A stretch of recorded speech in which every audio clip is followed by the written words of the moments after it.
I love what I do. So I love training, and I'm always so excited to get back to the drawing board and to work on new things, whether it's growing and trying to adapt and evolve, or it's seeing the mistakes that I made and trying to work on making sure that doesn't happen again.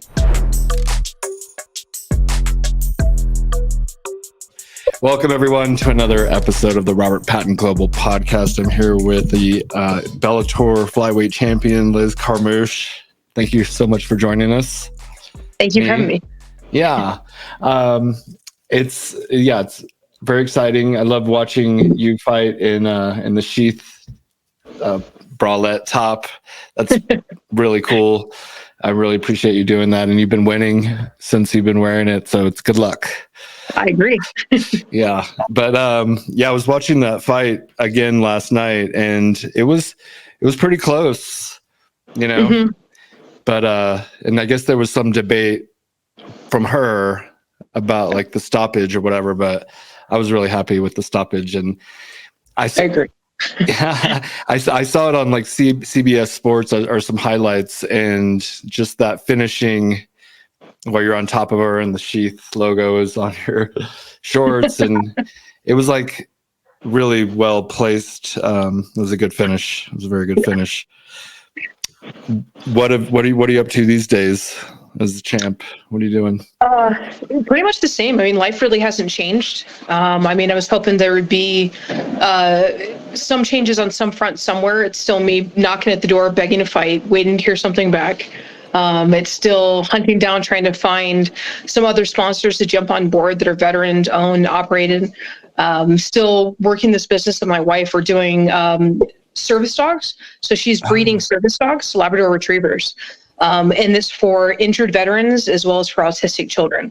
So right now it's just a matter of scouring the entire nation, trying to get the healthiest dogs possible, behaviorally the best dogs.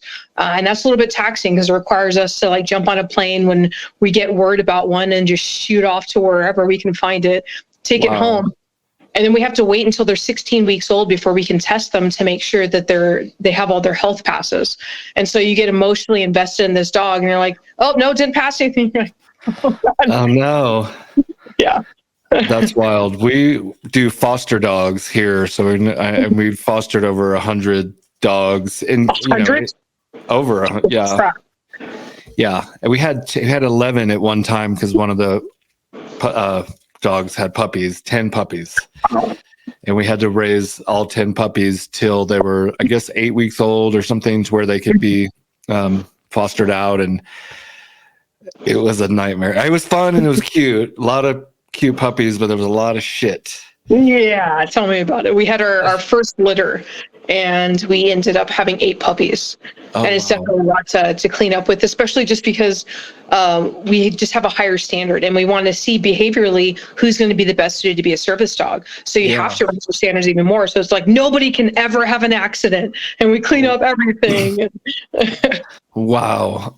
Yeah, that's way higher standard than we have. Ours is like, if they don't bite, if they don't, pretty much that's it. Like attack other people or dogs because they're good enough. We had one that we couldn't foster out. He was too difficult. His name was Wally, and we ended up having to keep him for like 2 years, and he just died like a couple of weeks ago. But it was really sad because he was horrible to everyone else, but he was awesome to us. And so I think it's really cool that you're doing what you're doing, especially for veterans, and dogs can be really so healing and helpful. Absolutely. How did you get into that? So my wife's a professional dog trainer. She's been in the industry for over 20 years. And so she's worked with a few different companies that were training service dogs. And she has found that there were just a lot of discrepancies that just weren't quite adding up to help the veteran to succeed as best as possible. You get like a service dog, but they don't do any genetic testing. And behaviorally, the standards are so low that you get into incidents where the dog bites somebody at some point, which is a dog, people get upset and they get in fights. Like dogs should kind of have like a grace period depending on where the bite location is. True. But So what she was finding too is that you get a dog where they didn't do any of the health testing. And so if the dog they never tested has hip dysplasia, if it has a heart disease, kidney disease, here's this veteran that's invested in a dog that's going to be with them for 10 plus years.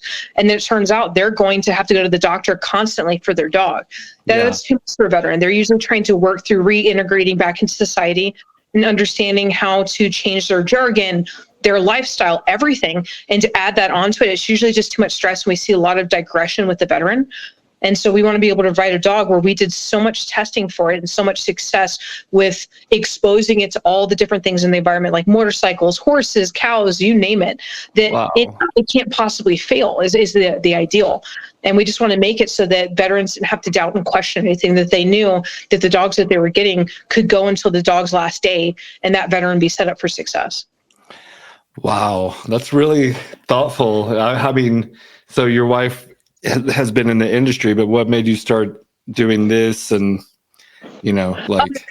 so when COVID was going on, so we had our son and I'd given her an opportunity. I was like, hey, I feel like I'm financially in a position where I'm working enough jobs and I was just doing it for me. So why not? If you want to quit your job, you're unhappy, there's a lot of things you don't agree with, the way that you're being treated, the other employees, the dogs, etc.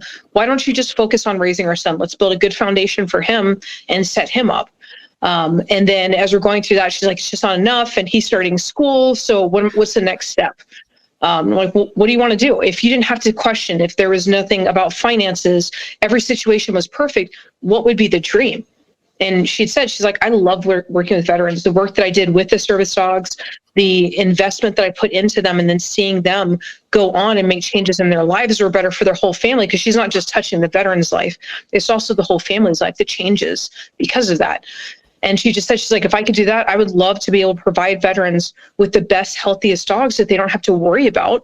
And then have a dog that's rock solid in behavior as well. I'm like, okay, let's do that. Let's do it. I'll make it happen. Let's figure out how we can do this.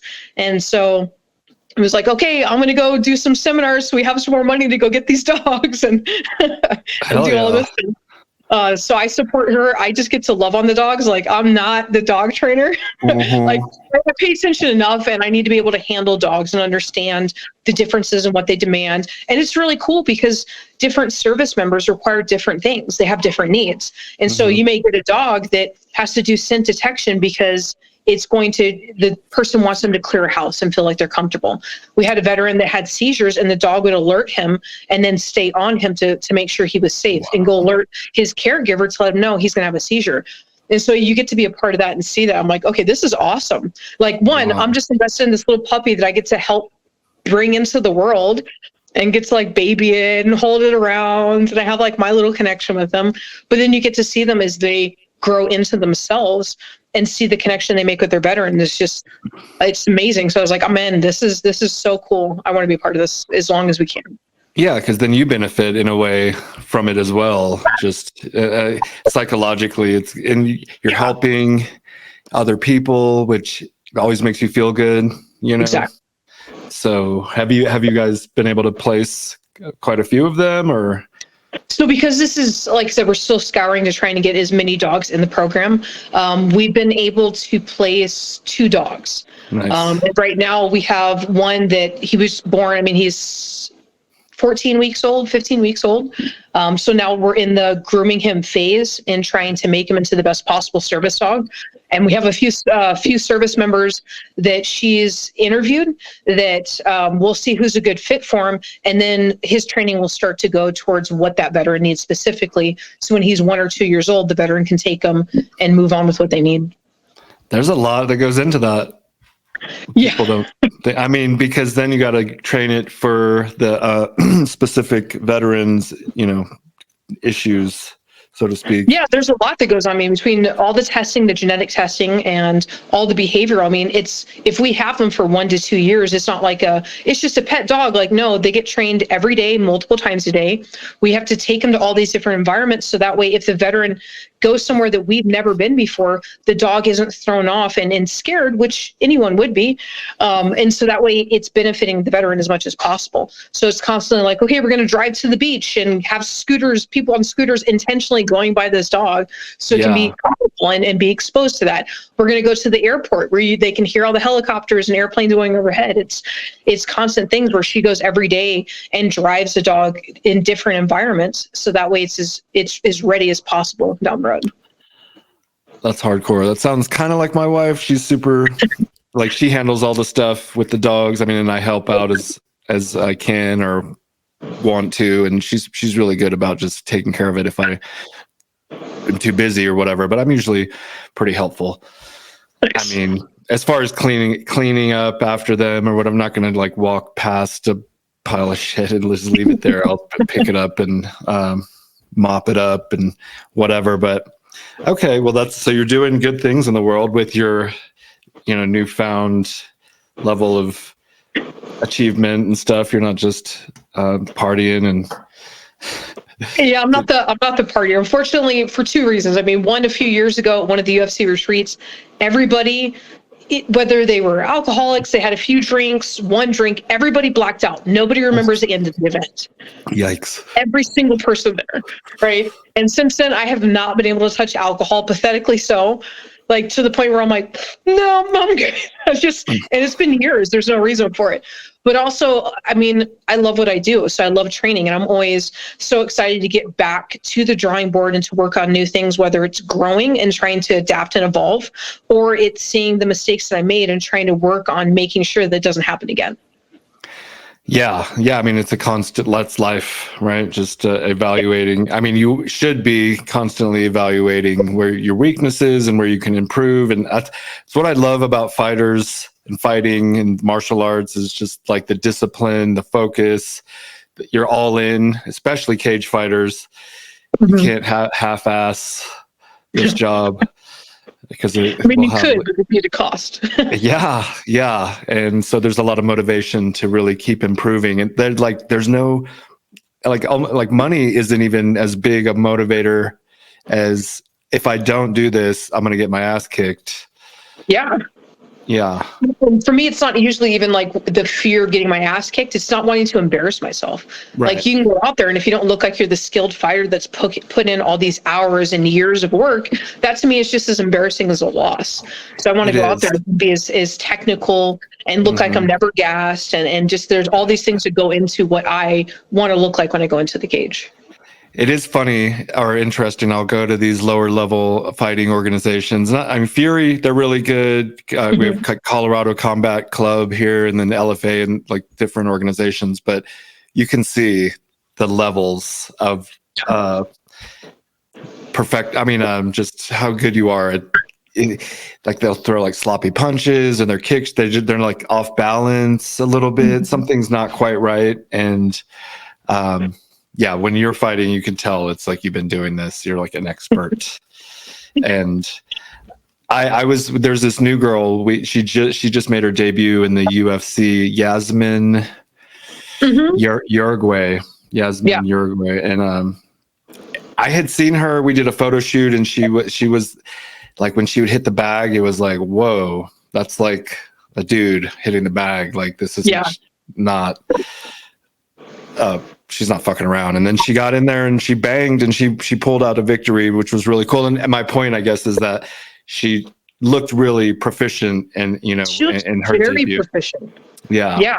I was really impressed. We watched that one. And I mean, usually when you see people their debut, you can tell it's something new. Now, whatever it is that got them to that point, usually the limelights kind of depreciate all the work that they put in there. And if that's her depreciated, I have no idea what's going to look down the road, because it was super intense, really technical. That was a really impressive fight. That was so cool. I was really excited because we've been sponsoring her for a while, and she doesn't even speak English, and we just kind of happened upon her because we were working with Brandon Marino, another one of your fellow champions. Yeah.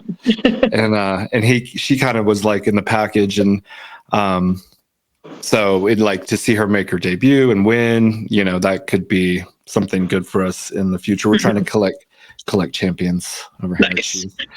Because we're trying to promote, a level of just badassedness. Like, everyone we work with, we want to be badass motherfuckers, BMFs.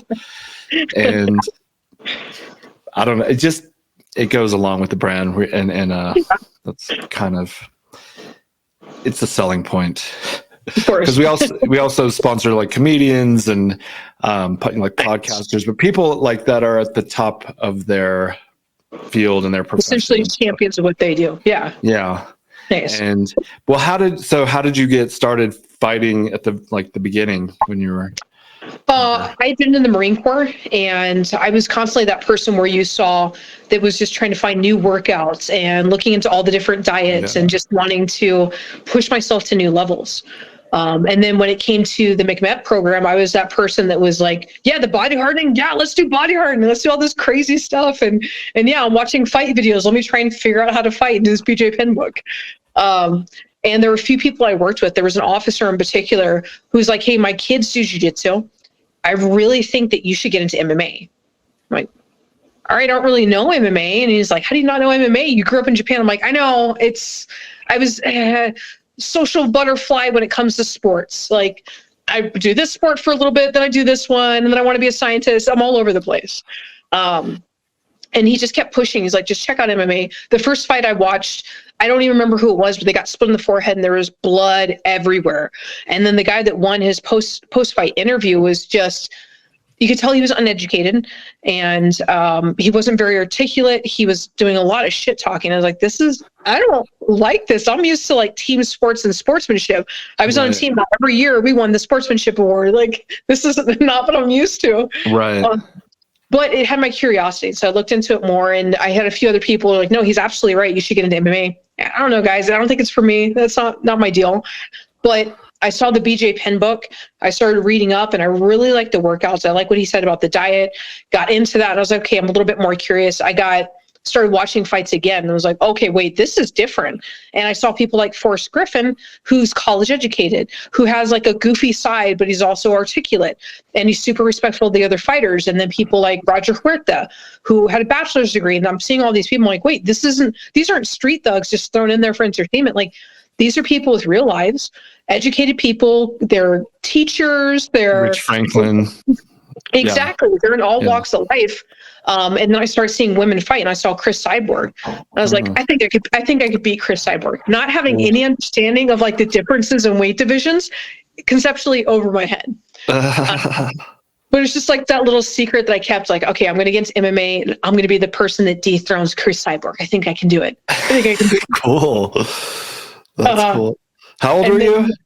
I was a month before my 26th birthday is when I started training. Yeah. Okay. Because I joined the Army like a month before my 26th birthday. And I was like, a little later in life, I had gone through like corporate jobs and regular kind of like handyman jobs and stuff. And I hit my peak with my education. Because I had almost a bachelor's degree. You know, I'd gone to college, but I never finished. And without having a degree, moving up I was doing human resources and payroll. And so in order to be like a director or some kind of thing of human resources manager, even, you had to have a degree, which I didn't have. And it was I was thinking like what year you joined, but it was 2006 for me. And it was like in the middle of the Iraq War and like Fallujah and Triangle and all that. And so they were taking anyone that had a heartbeat. And I also had a little bit of a checkered past. The reason I didn't finish college is because I was partying too much and like kind of playing with trying to be like Scarface and like like some kind of gangster or whatever, which didn't work out well for me, which is like it ended quick. Like my reign trying to be like a drug kingpin lasted like 6 months, and I got arrested and got kicked out of school. And then that's when I kind of went and did like handyman jobs, and I did the human resources stuff, and I kind of like worked my way back up into a respectable level of a citizen. And then but then I hit my peak because then I was kicking ass. Like I was doing really good at my jobs. I always tried really hard with everything I did. And when I was in high school, or even like before that, I wanted to be in the NBA, and I put everything, like every day, all day, every day, kind of like what I would assume how a fighter would train. You have to be like obsessed, and I put all my effort in that, and then ultimately injuries and being short, slow, white, whatever, I ended up not going. I didn't even make the JV basketball team. I didn't make varsity. I didn't make JV, but I did make freshman and sophomore. But I really loved it. Point is, I used that work ethic in every career since then. Up till now, I kind of thought that I wasted time playing basketball, because like I played basketball for like 6 years when I could have been studying the piano or something.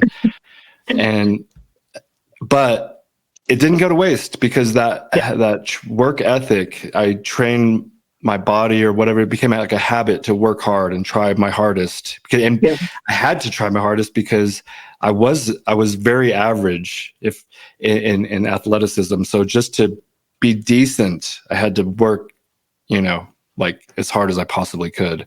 Do you have any kind of connection with that, or are you just real physically gifted? The same thing with the work ethic. I mean, that was definitely something that, the school that I went to, my graduating class, I think maybe had 20 people. It was a really teeny tiny school. Was this in Japan? This was in Japan. Oh yeah. I read that, and your dad was like in the military or something, and so and you were raised in Okinawa or something? Yep, exactly. Yeah. That's pretty cool, like Karate Kid, but okay, continue. But mine is doing all the fun, cool stuff. But so I was always used to being like on a team where the people there, at one point they changed it and they said like, hey, if you play on the soccer team, then you get credit towards PE class. And so all the girls were like, well, I don't want to do like normal PE and have to go in locker rooms and do this and pull up. So yeah, I'll do that instead. Right. And so here I am, I'm there to play soccer and to be the best that I can. But on a team, everybody's just like, I'm just doing this for the grade. Like it's just and so it was constantly like, okay, well, I can't carry the whole team. But it's also what I was trying to do. Like we're always the tiniest people, the slowest people. It was just a tiny, like going against other teams where they have the intent of going to college for this and doing those other things. And so I ended up trying to just carry the entire team. Like I was playing goalie and I'd run up and try and score in the goal and then run back and defend the goal. Wow. And then all over the field doing everything possible. And I mean, that's kind of honestly one of the things that helped drive me into MMA, is because having all that lack of success with both soccer and with volleyball, I realized like I can't do team sports anymore and give 110% effort, and everybody else on team's giving 10 and we don't succeed. It was just killing my ego. It was killing my love of sports. And the same thing happened to volleyball. Like we're all I was the tallest person on the team, and I am by no means tall. The only thing I have is I can jump super high, and I don't mind if the ball hits my face, right? So it's like jump, and it's like sometimes it defends that way, whatever. I don't know anything about volleyball. Nice. And again, it's just trying to be more than what I was and give everything I had in an effort just to hope that the team did better than another sportsmanship award, which is all we seem to get. How did you, like, what did you do from 18 to 26? So I actually joined at 20. I started fighting at 26. So from 18 to 20, I tried to do the college thing. I knew my family couldn't afford for me to go to college. I knew that if it was something I was going to pursue, I had to do it on my own. My mom, I'd been saying like, I want to join the military and I want to play sports. I heard if you join the military, you can play sports in the military. That's so cool. I was like, you get paid. Yeah. That was kind of part of what I was thinking too, because you could play basketball in the Army at least. And I just wanted to play. I didn't have to like be a professional, but just being a part of the sport was kind of what I was thinking. Yeah. And it's the same thing. I was like, okay, well, I'm not, like in order to be a pro in soccer, I probably have to have been living in the United States, not there. I have to go to college. We can't afford for me to go to college. So I guess I'm going to join the military. And there was the community colleges on base. So I worked for them. And if you worked for the community college, you got so many credits a semester that were free from the college. Okay. And so that's what I was doing. I was like, okay, well, I'll do this. And then eventually realized like, hey, school's really not for me.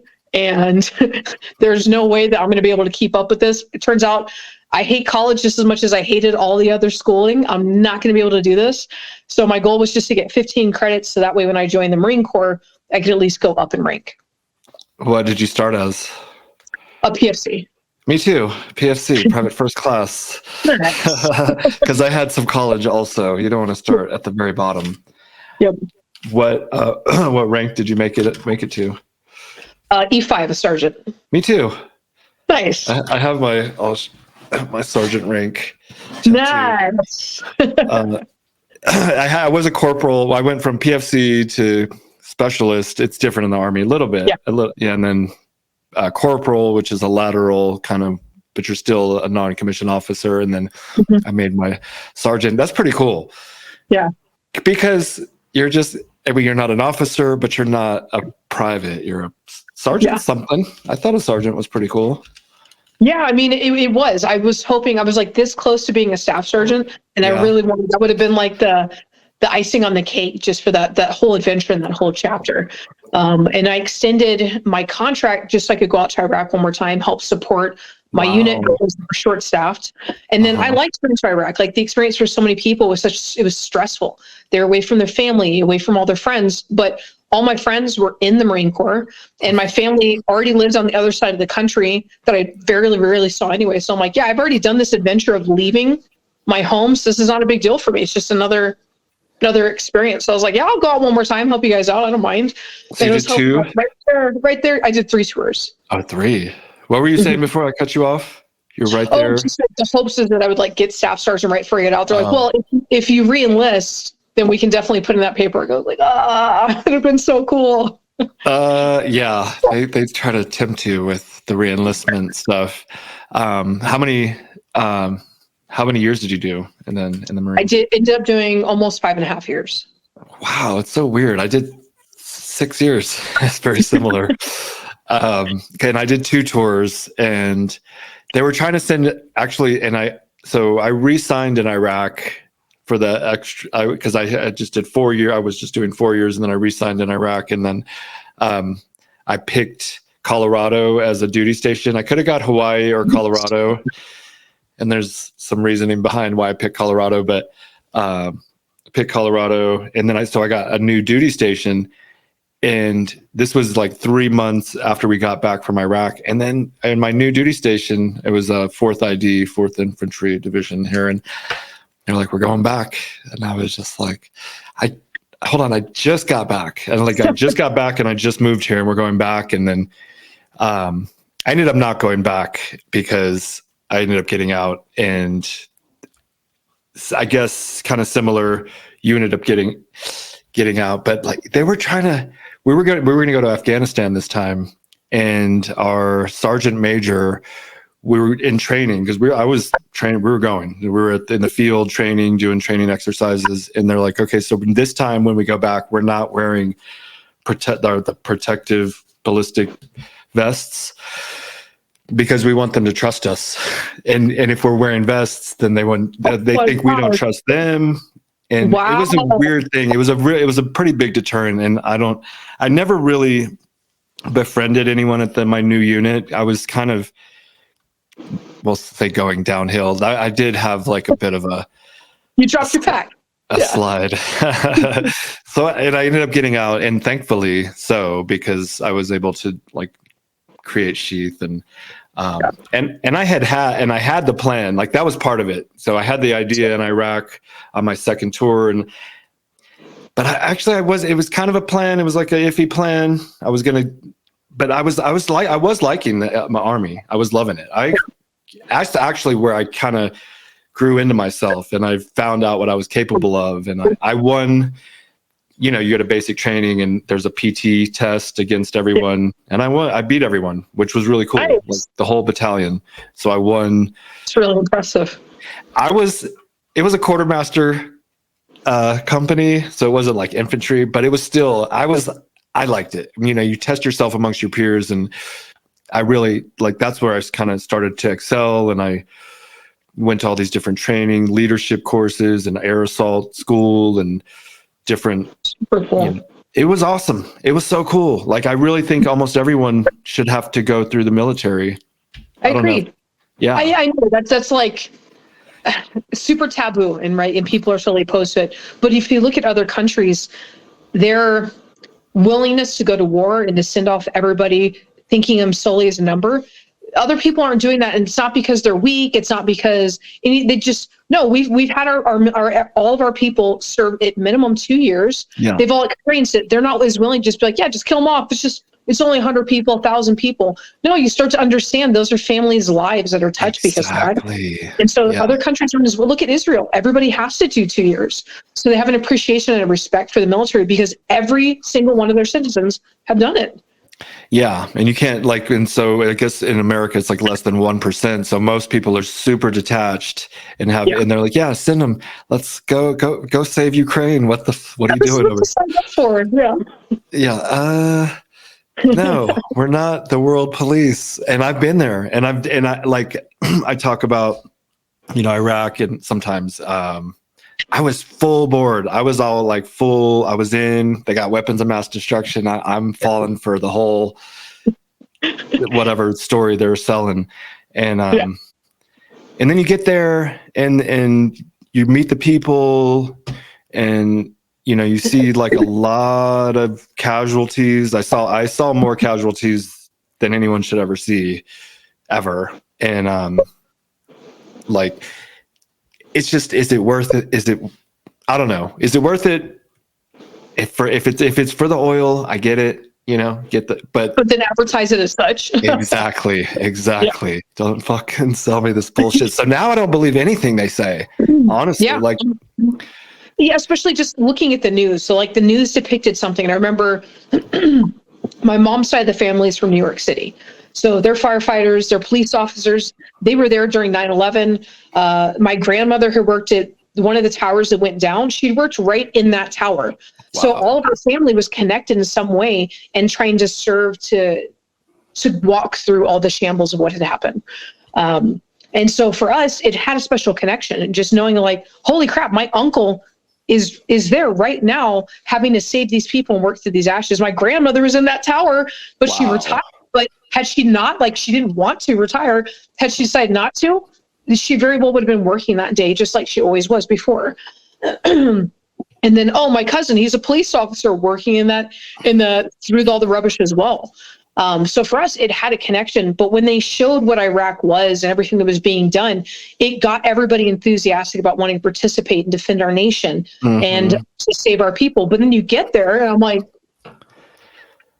this is the news look like. Like, first of all, there's green. Nobody was showing green. It's just sand and desert and all this. Right. And having them come up to us. And one of the things we were told is we're there to win hearts and minds. That was our mission. Because you're going out, you're there to win hearts and minds, trying to win over the people. You want their faith in us to trust us. Yeah. When we go out there, all they kept doing was begging us, like, please just go away. Like, we want to live our own lives. If this is what we want to do and we want to hurt each other, let us go back to that. It was better before you guys came here. Okay. And then watching people's homes, I'm like, you built your home out of the rubble of the things that we blew up. Like, they were 50 cal rounds was a holder for somebody's flowers. Whoa. And some of the panels, like you see, it says U.S. military, U.S. whatever on it, is things that we had shot at them that they used to rebuild their home because their home was just crumbles. And I'm like, this isn't what we're shown. This isn't what we're fed in the news or anything else. We're told something different, and this is not what we're told about. And they had absolutely nothing to do with September 11th. It was like, I don't know what, I was young, and I it's like, what were you thinking? Like, that just went over my head. Like, they're all brown people or whatever. Like, they're all the same. They all live in the desert, and they're all in on it. They're all in on it together. Exactly. It's everybody. Yeah. And it wasn't everyone. I mean, I had to turn over a dead kid to his mom, and they're in there, in a fucking like stretcher. You hand it to them like on a stretcher, and they take the stretcher and they have to like walk there or put a like someone. There was kids and adults and mostly men. I don't remember any women actually, which is, I guess, pretty positive. But we would like put a body in a taxi, and then they took. And And then sometimes the families would come to the gate and they'd be like, so and so's missing. Can you help with whatever? And we'd have this book of pictures of faces of all the casualties we had on base, and they would look through the book and then you'd turn, and start screaming because they would see, their loved one. And, and again, it's like they had nothing to do with why we were there. And so, even though the Army was a really good experience for me overall, I like the training, and that's what I love too. Yeah, it was so fun. Like the obstacle courses and the land nav and the shooting and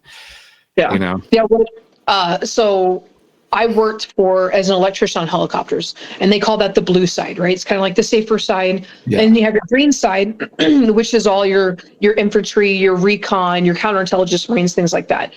When I signed up based on my ASVAB score, like, you can do whatever MLS you want. Cool. Recon. You're a woman, you can't. All right. Counterintelligence. You can't. I'm like, fuck, man. All right. What okay, infantry? Like, just let me do infantry. Like, you can't be a woman. I'm like, oh, this is great. This is what I signed. I wanted to be a Marine.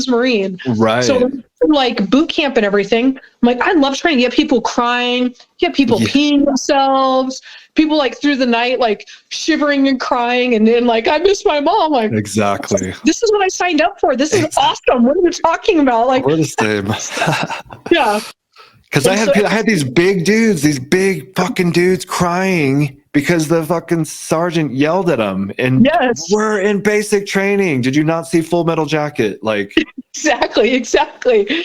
Yeah, it was like all the time we're like, I just didn't think it was gonna be like this. Like, you didn't think that they were gonna throw your stuff and like hit you with the rifle? Like, did we not all? What did you think it was just gonna be like daisies and rainbows coming in here? Like, this is what I signed up for. This looked awesome. My twisted mind thought that this looked really cool. But that's what I signed up for. So it was always surprising to me, but it was training. Like every time that we did any new training, I loved it. I was that person who's like said, hey, I want to make sure that when I'm here in the military, I don't ever want to touch feet on the same spot. I want to constantly go to new places, experience new things. Just by doing my job, I want to work out. That's what I asked for. So anytime that people are crying, like we just got done training, we got to move again. I'm like, this is great. I love this. I live out of a sea bag. Cool. I'm totally good with this. This is what I wanted, was that experience. Every new training where it's like, we're going to go and belay down from somewhere. I'm like, that's awesome. I'm afraid of heights, but let's do it. You don't really have too much time to think when they're because they'll put you in a line and you just go. Well, it's different for different courses. I know when I went to air assault school, there was this one line where it's just like go, and we were all sliding down the fast rope or whatever, and belay, like leaning over the edge, and I guess that's belaying down. No, it was freaky, but no one ever really. When I was there, no one like got hurt. They have measures to kind of make sure that doesn't happen too much, anyways. So military basic training, because when I joined, I wanted to be like, I don't even like saying my MOS that much because it was it wasn't like that cool. I wanted to be like special forces or special ops or infantry, and I'm in like, I guess what you called the blue side. It's like the safety zone, and we got like mortared, and I was in Balad with the first tour, and they called it Mortaritaville, and it was.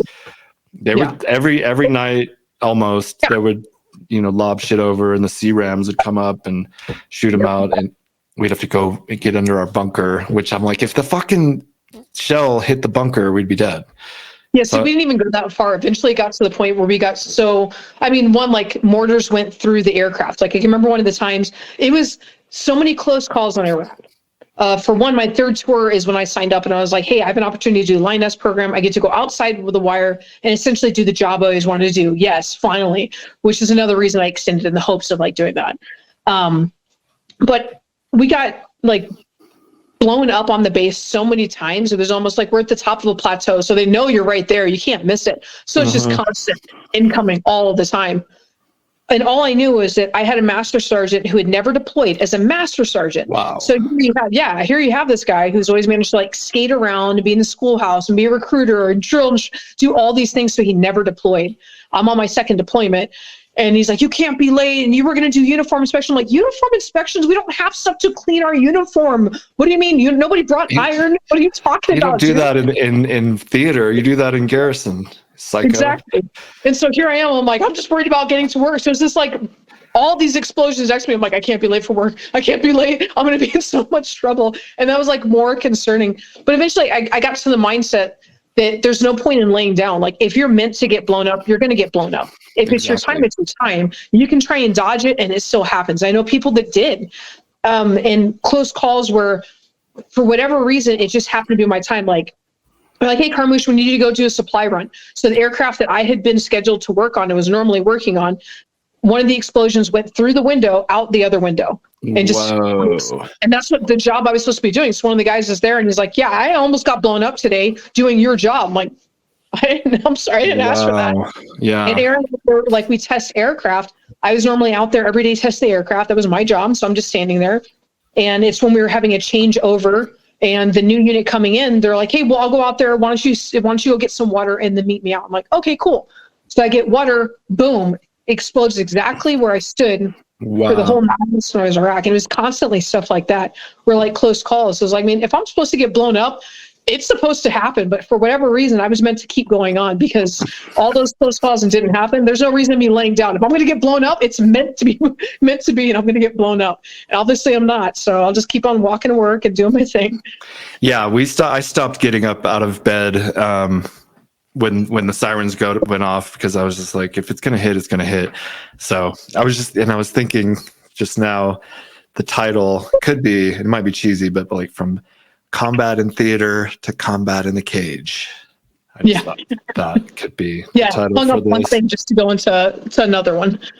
yeah, exactly. But you have that type of mentality. You are a fighter, and it seems like you always kind of have been. So, and I did want to. We could go on with the military stuff, but because I could go on all day. That's really cool. But like back to like MMA, I guess, and with you, there's a friend I was reading in the headlines or whatever, and a friend of yours wants to fight you or something. Tell me about that. Yeah, so Alima and I have known each other since the first day she stepped into the gym. I was working at the gym, running the desk, and so I do the sales, I take phone calls, clean everything up, do all that. And she came in, I'm the one that signed her up to start with MMA. At that time, she wasn't really serious about it. It was kind of more, she just wanted to lose weight for college because she put on like the college 20 or 60, I want to say it was. Right. And she was just looking to lose weight and heard about MMA and it seemed like a good workout. But she had wrestled growing up. And so for her, like you see any wrestler where they may start off as like, I'm just going to test this out. They never last long. They have a drive that's so unique and different from other people. Oh yeah. So I was taking advantage of that. Like, hey, you're a wrestler and we don't have a lot of female wrestlers in here. So I'm going to need that help. For sure. And then it was just a lot of encouragement. It was just an environment where most of the people in the gym are competitors. There's certainly family and there's other people, but a lot of the faces you see are competitors. So she eventually decided to get into that. We were main training partners for years until the last few years. I was just not really getting pushed the way I needed to. Mm-hmm. So I found a different gym, good set of coaches, which is why I've been on that win streak with Bellator, just different people pushing me. And Alima and I've talked about it. I mean, we were both purple belts because she only started a few years after me. But we were both purple belts competing in a tournament side by side. We have it's just in like different opportunities where there's potential where we're like, hey, we're probably going to face each other. And our coach is like, hey, if you guys go up in this tournament together, just let them know your teammates and call it. And that's it. And we're like, And then they go away and we're not going to do that, right? Like, we're going to do it harder than anybody else going against each other. And it was always that understanding where like our coaches say one thing, we're going to do something else. Like, we're not going to do that. Yeah. And then we talked and she eventually, I had been waiting for years for the 125 division to open up in the UFC and it finally did. So I finally moved down a weight class. She had been like, I'm not going to be a 135er. I'm going to be a 125er. but we were always in different weight classes, so it was never really that much of a concern. And we both said, like, hey, wouldn't it be crazy if one of us either goes up a weight class or down a weight class, and eventually has to compete against each other? And then Bellator happened, and Bellator doesn't have a 135 division, so it was like, hey, there's a good chance you and I probably can compete against each other. And she had said years ago that if she ever was going to lose her belt, she wanted it to be to one of her friends, so either to Juliana Miller or to myself. And that's in her mind where she saw it. And then as Juliana went a different path and I went into Bellator, she's like, hey, at some point we're going to have to face each other. And it looks like that's going to happen. So now I think with having been on multiple losses and now just getting a win, I think she's hoping to kind of end out her career with going against somebody who we've been friends, we've been training partners for years. We know that we'll go in there and throw as hard as we can, put on an entertaining match. And so I think that's what she's looking for to kind of close out her career. Okay. All right. You can finish her off and send her on her way. I'm liking what Bellator is doing. At least I was looking at this, up the next card, and this Carlisle versus AJ. What's that dude's name? Yes. McKee. Yeah. And we actually sponsored him. And that's okay. But anyways, AJ McKee. That's good. I remember Carlisle in the UFC, and he had this potential. I thought he was going to be like great, and I don't know exactly what happened. He had a string of losses and got cut. But I would like to see that fight, so I'm looking forward to seeing that one. Yeah, I think that one's in Long Beach. Okay. Mm-hmm. And where are you at? Are you in San Diego? I'm in San Diego. Mm-hmm. Okay. I don't want to get back into the Marine stuff, but were you in Pendleton? I was in Pendleton, yeah. Okay. And I guess I lived in. Say that again? Fell in love with California and then stayed. Yeah, well, it's expensive. I lived in Orange County. I lived in like Huntington Beach and kind of Orange County. And so I'm familiar with Pendleton and the Marines and South or OC. Oh, anyways, it's just it got so expensive and yeah, that's bananas. But San Diego, that's where I would want to be. I think it's like not San Francisco and the crazies or whatever. Yes, yeah, it's like it's the beach lifestyle that kind of incorporates into it, makes people a little bit more chill and laid back from that fast, trendy things that go. Yeah, no, I like South SoCal, as we would call it, SoCal. So are you clearly pay attention to the UFC still? You saw the Pena versus Lioness rematch? Yeah, I when I saw the first fight, like Pena, to me, I hated her, and then I kind of started liking her. She talks this shit, and it's like, you're talking out of your ass. You really can't back up what you're saying. Yeah. But I kind of like it, I guess. And then she ended up like talking herself into the championship and then winning. So I was kind of going for her, but I knew that Nunes, it was a fluke. She quit. She didn't even get choked on the first fight. I mean, that was a neck crank. I've done that to people. Okay. It was a neck crank, and if it's done correctly, the way it looked, is it your chin, by pushing it down, also chokes you out. Okay. Yeah. All right. But one of the things I said going into that fight is that I was worried on the sake of Nunes, just because I know that she'd had COVID. She got sick and wasn't fully recovered, both from COVID and having getting the flu, and had a knee injury. So I was like, man, if Pena shows up, and if Nunes, if all of this stuff is still ailing her, I'm worried about Nunes. And then went out there, I'm like, I'm telling you, if Nunes comes back even 10% better than who she was in that fight, Pena doesn't stand a chance. It was simply all these circumstances, because Nunes isn't a fighter to go out there and say, hey, I'm not healed from COVID. I'm injured. I lost this fight because that. She just went like, I'll go back and I'll fix it. And didn't tell anybody the reasons, when there were legitimate reasons why she lost that fight. It wasn't just to give up. It wasn't just weakness. It wasn't Pena got the best of her. It was, hey, when your lungs, when you can't, like, you gas out after a minute and you're just trying to fight, like, that's a real thing. So I knew going in, so I was like, that. And the moment I saw her smile, I'm like, oh, Nunes is fine. Pena's screwed. I know that's. Yeah. I gained a lot of respect for Nunes. For whatever reason, I was just like, she's too big. She's too, like, it's like, she's like the John Jones kind of type thing where it's like, you're too much better than him. It's almost not fun for me to watch you fight because you just dominate too much. I like a good fight, you know? So I was annoyed, but then the fact that she lost and then came back and won, I think she probably gained a lot of fans that way. There's something definitely humanizing about that, you know? Yeah, it's like, well, I mean, and two, when I think more and more stuff comes out with people finding out what the circumstances were surrounding her loss and her just being the champion that she is and just being quiet about it and just going through and toughing things out, I think that gives her a lot more credibility and people respect her. Yeah, she didn't make a bunch of excuses. Yeah, and the point is she should talk Pena. At no point was she disrespectful towards her. You know, she lost, she came back, she won, and did so, in my mind, the way a champion would. So that should definitely win over a lot of people. And I guess credit to Pena, she didn't get finished. She's tough. So I'll give her credit. And another thing is my mom's maiden name is Pena, and so that's like kind of like my connection to Pena. But she was just annoying but anyways, some like Patty, for whatever reason, sorry Patty Pimblett, he annoys me. I don't know why. Everyone loves him, and I'm like, this dude is something. And I liked McGregor, so I like the crazy. I like the Colbys and the McGregors and the shit talkers, but there's just something, I don't know. There's something weird that's not quite sitting right with me with him, but a lot of times I'll come around to fighters. You just have to kind of let them be themselves. Yeah, warming up a little bit. Yeah, who are you? Who, like, you're still a fan, you know? Who do you like to watch? Who's your favorite?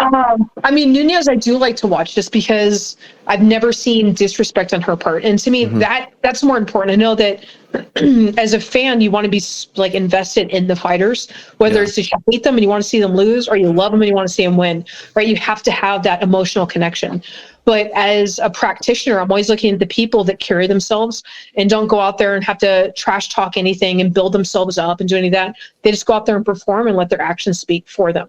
And so for me, it's those fighters are the ones that I have the most respect for and I look forward to. But also the ones that push the tempo and evolution. I mean, I'd say three things that I love watching is the fighters that push the tempo and look as though their cardio is the best in the entire world and they're unstoppable. Whether they win or lose, just that cardio. The ones that go out there and just are the silent fighters. They go out there and they just do work, and it's not about doing anything else other than doing that. And then the ones that constantly evolve, where you see that each fight they've added new things to their game and they can actually represent them in that fight. That to me is phenomenal. Because you see people for years try and learn new things and it just never quite clicks into place when it comes time to perform in front of people.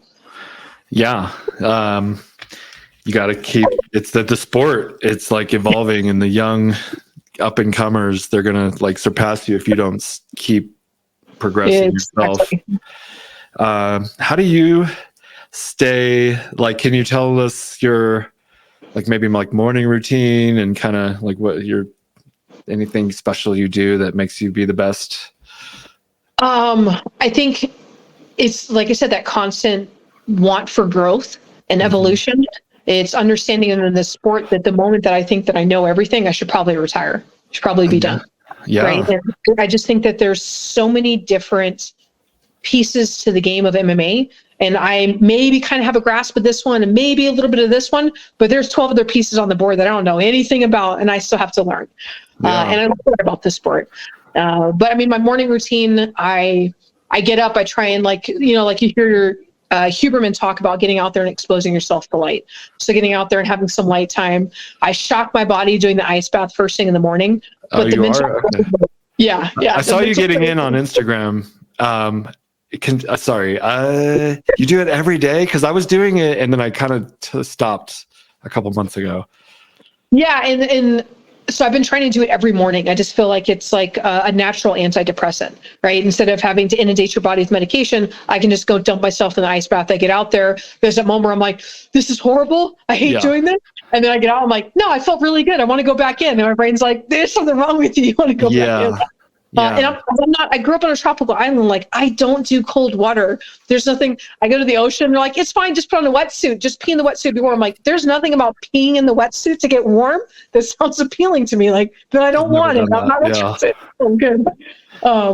So I've done that. I do that in the morning just for, so I said, like, to get my metabolism going, get my set up. I feel like it's an energy boost initially. So instead of like taking a few shots of espresso, I jump in the ice bath and I feel like I'm ready to hit the day. And it kind of puts everything in a good focus that I need to. Yeah, you And said it something helps me. about clarity. I cut you off, and you were talking about like the clarity you feel afterwards. Or Yeah, something. it definitely puts things in a different perspective. One, just because it shuts out everything around you, all the stresses that you have going on. You have to focus on your breathing and just getting through the moment and telling yourself it doesn't hurt that much. You're fine. It's not that cold. You're not going to die. It'll be okay. And so when you do that every day, it kind of like anything, puts things in a different light. And so I feel like that just helps me mentally for the day.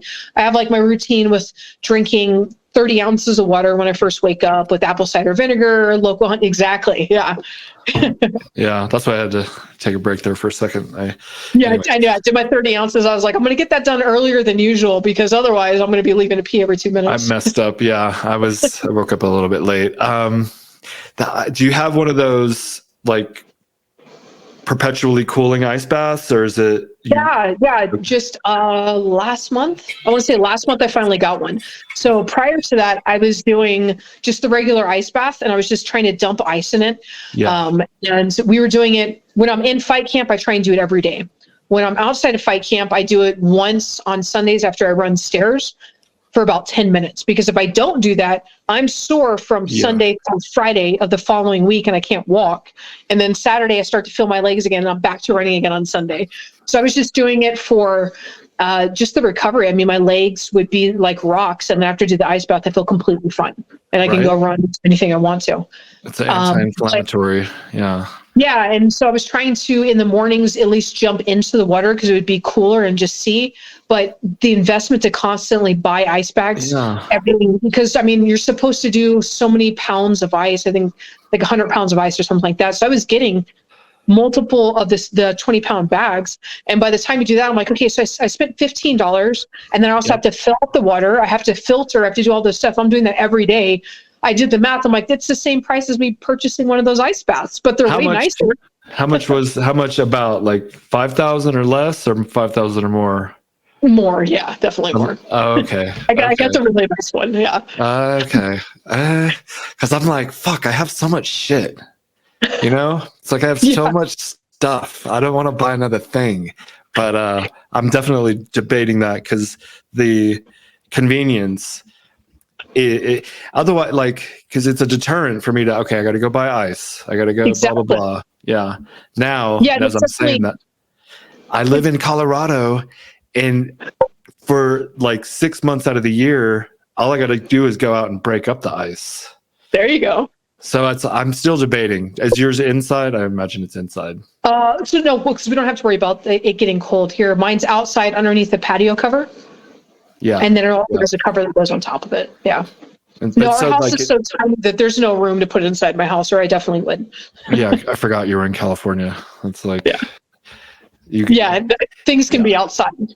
Yeah, well, and plus it's just houses are like they're smaller because if you bought the same house in Texas, you'd be living in a mansion probably. Oh yeah, exactly. Price. Yeah, whatever.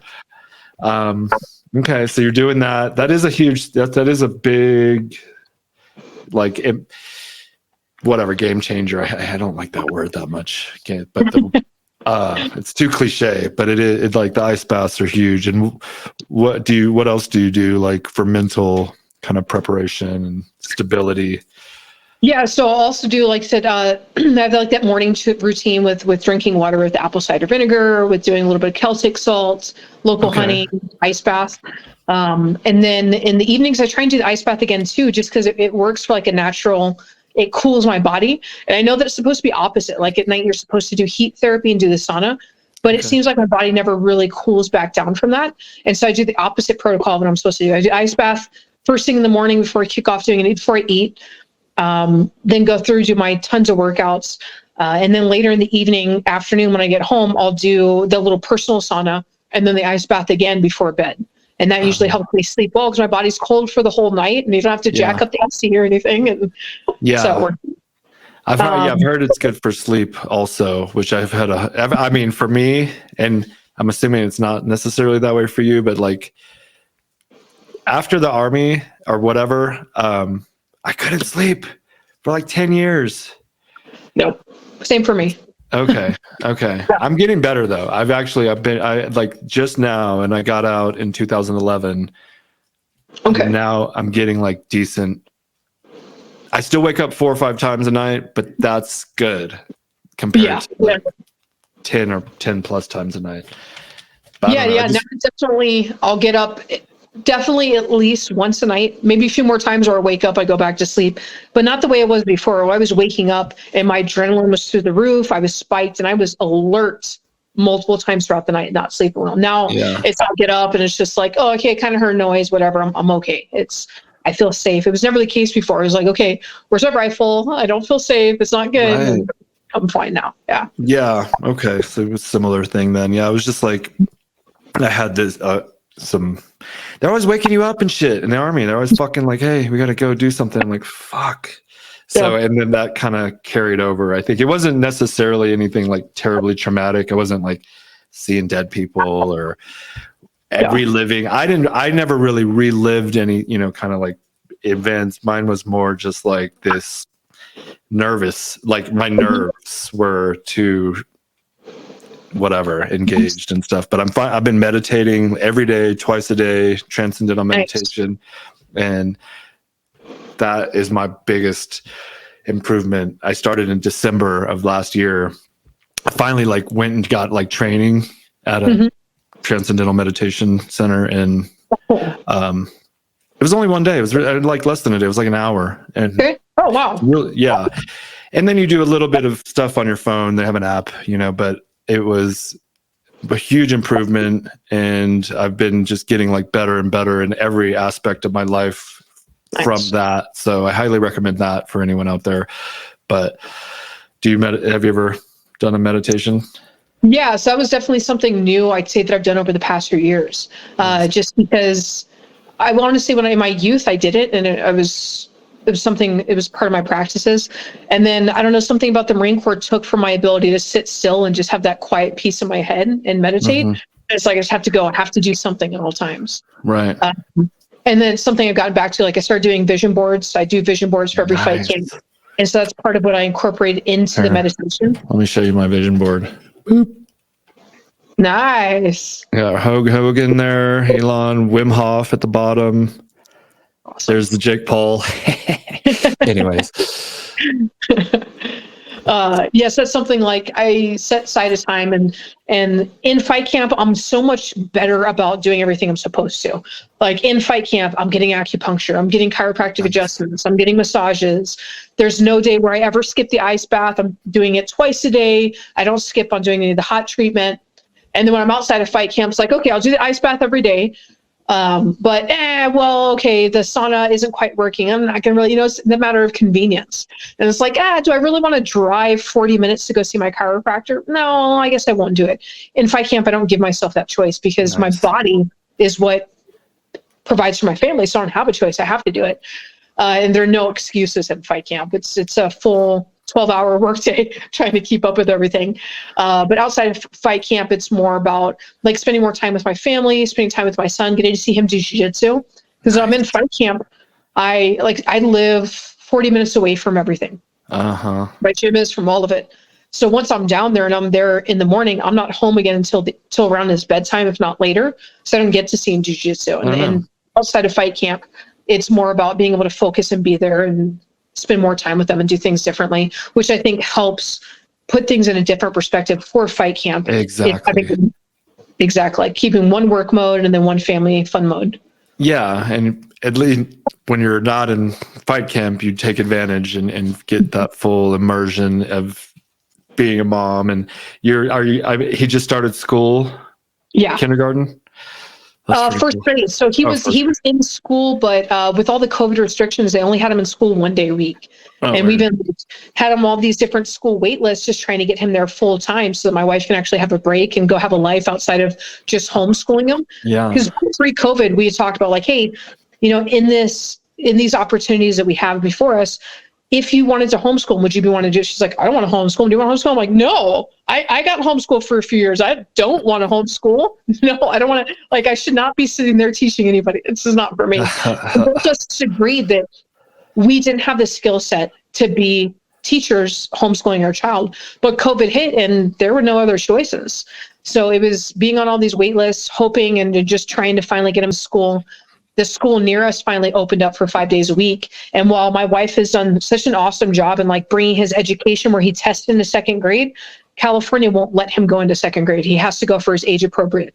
So he's in first grade, just basically chilling every day at school, having a good time hanging out with friends. He's like, this is super easy. We're like, yeah, it's not supposed to be that easy. It's not normally that easy, I promise. That's but, funny. But he's finally in school. He's loving school and being around friends all day long. Well, you're doing a great job. It sounds like you got everything like under control with your life. Yeah, I know, right? It's just a juggling act, but you're doing great. We see what you're doing. Congratulations on all of your success. Thank you. Really, I appreciate you working with us, with SHEATH, coming here and talking to me. This has been very fun, a little military reminiscing and just learning more about you. I think a lot of people maybe don't know, as much as they could about what you got going on. And so I really appreciate you taking the time here to come and enlighten us. Thank you. I appreciate it too. Yeah. Well, I'm going to let you go. I appreciate you coming on. You don't have a fight coming up yet? No, I've been begging them for a fight. I'm hoping that it seems like kind of the schedule they have me fighting on is usually like December. So I'm hoping that I'm right with that in my suspicions and preparing as such. But right now, no word of a fight, but I'm hoping the end of the year. Well, you can reign as champ in the meantime. All right. You have a great rest of your week. Thank you for coming on. This will come out on Monday. So just be on the lookout for that. We'll tag you up and send it to you and stuff. But thank you so much again for coming on. All right. Have a good one. Bye, everyone. Go to sheathunderwear.com. All right. You can just bounce, and I'm going to... All right. Thank you. Thank you, Liz, so much. Okay. That was amazing. Liz Carmouche, everyone. Champion of the world. Bellator. It's, I bet if you put her up against Shevchenko, I bet she put up a good fight. I'll tell you that. And Shevchenko, everyone knows, is kind of a beast, but Liz Carmouche will tame the beast. That was an awesome conversation. Thank you, everyone. I'm very honored to be able to interview guests like this, multiple champions of the world at this point. We've interviewed. Check out the previous podcasts, but man, I feel so honored and blessed to have these opportunities, and I appreciate all of you coming on here and watching. So take care of yourself, learn from these champions, do what they do. Champ shit only, baby. Tony Ferguson. All right. We'll see you next week.